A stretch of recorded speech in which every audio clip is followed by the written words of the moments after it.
It's Bob from My Life in 75 Square Feet. I've been living in my van for 1 full year now.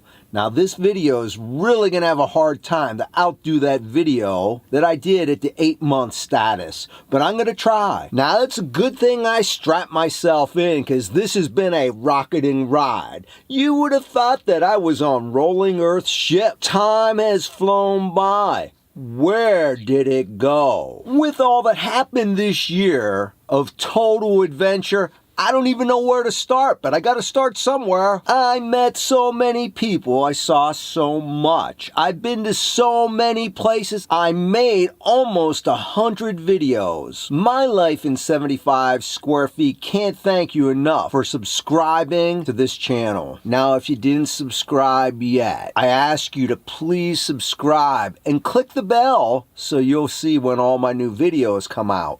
And don't forget, watch the ads, because that's how I get paid. I never thought that living in the van was going to be this good, because it was so stressful building this thing. And I also had to flee New York because of the cold winter that was hitting me last December. And I had to come down to my brother and sister-in-law's house down in Florida to finish building my van. In this year, I've done a full circle around the United States. I started here in Florida, and I'm right back where I started, in Florida, right here in Tarpon Springs. The first day I lived in my van was the day of the Tampa RV Super Show last year. I'm celebrating this year the same day at the Tampa RV Super Show once again. My trip took me as far southeast as Key West and as far to the northeast as the Adirondack Mountains. It also took me as far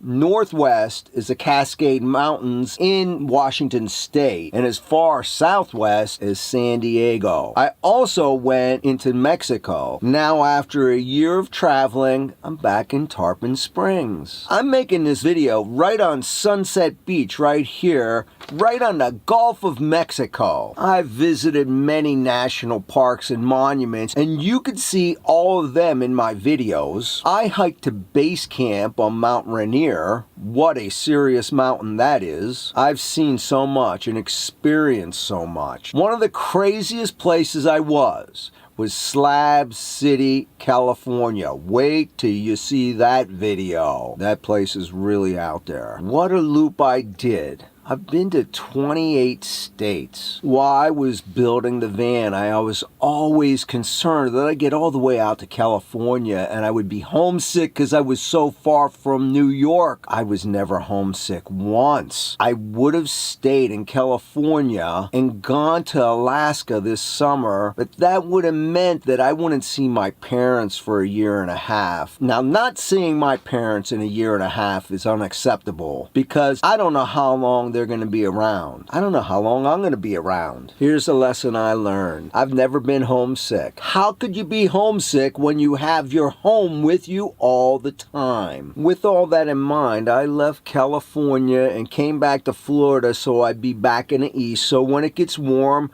I could just go right back up to the northeast and I could be with my parents and spend some time and help them out. You know, they're not going to be around forever, and neither am I. You know I can't thank Louis and Lydia enough. They were with me my first day living in a van, and when I came back to Florida, I went to Lydia's house, and that's the first people I saw in Florida. And we went to the Tampa RV show again together. You know, funny thing, last year when they left me, the day that I was on my own for the first day in the van, they said they turned around and went around the block and they came back and saw me crying. Now, come on, I was never crying.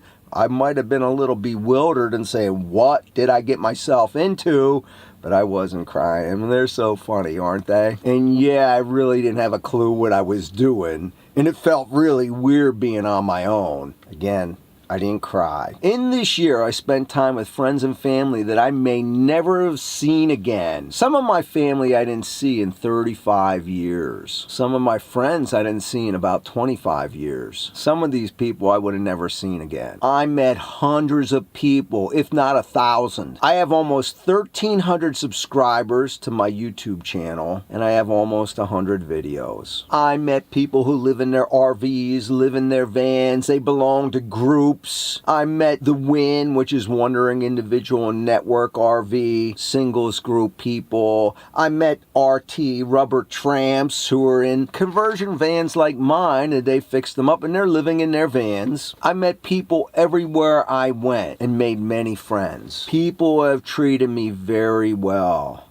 and I can't thank them enough for their generosity and the help they provided for me. One of the things that really changed in me is I used to live my life in such a hurry, and just yesterday it was brought to my attention. I was passed by a car who passed on a solid yellow line just to get 75 feet in front of me to stop at a red light and be stuck there for 2 minutes. And I'm talking like he only had 300 yards to get to that red light.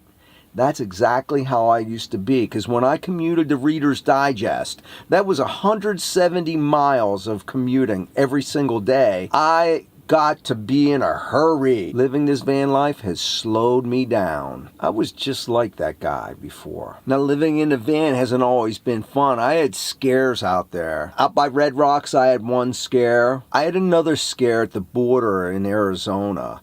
And I'm going to tell you now, anybody thinks you got a lot of guts, go down and sleep in some of the places where I stayed where there was nobody near me, and stay there for 10 minutes after it gets dark all by yourself and see how much guts you have. Because believe me, I was scared. I was shocked I was still there the next day. But I did it, and I'm still alive. There were warning signs everywhere about smuggling and illegal immigrants there. It made it for a scary, scary night. I also got scared when I got stuck in the sand when I was in Florida.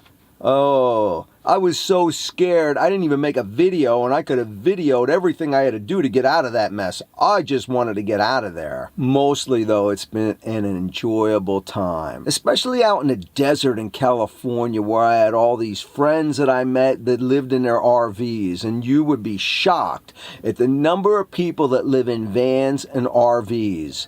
And out west, there's a lot of people out there. All in all, I can't be happy enough to say that I had the guts to actually do this. And if somebody out there is thinking about doing this and you're concerned, I highly suggest you give this a try, because it was a life changer for me. And even the pains of building the van have been overcome by the joys of living in it. I'm really looking forward to this next year and adventures it will bring. I'm really hoping to grow my YouTube channel, and if you haven't subscribed, I really encourage you to subscribe. Don't forget to click the little bell so you'll be notified of the new videos, and please watch all the ads so that I could get paid. You know, I can't thank you all enough for being there and watching my videos. I also encourage you to comment every now and then. Tell me what I'm doing good, and tell me what I need to do to make my videos better. Here's a big thank you. Until next time, Bob at My Life in 75 Square Feet,